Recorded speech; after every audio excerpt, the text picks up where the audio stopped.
Nagtutugma ng tunog at larawan. Tunog at patinig. E.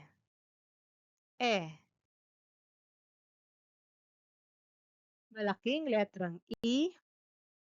Maliit na letrang I. Tunog E.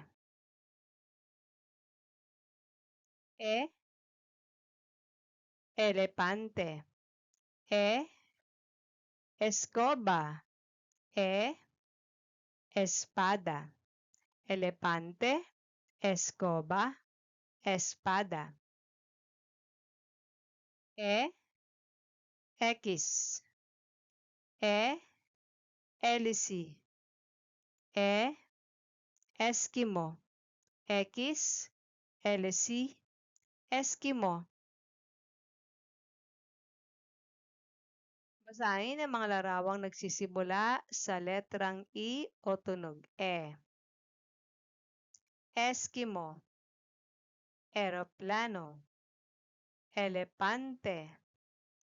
Hélice. Espada. Escoba. Biyugan lahat ang letrang I na makikita sa ibaba. E.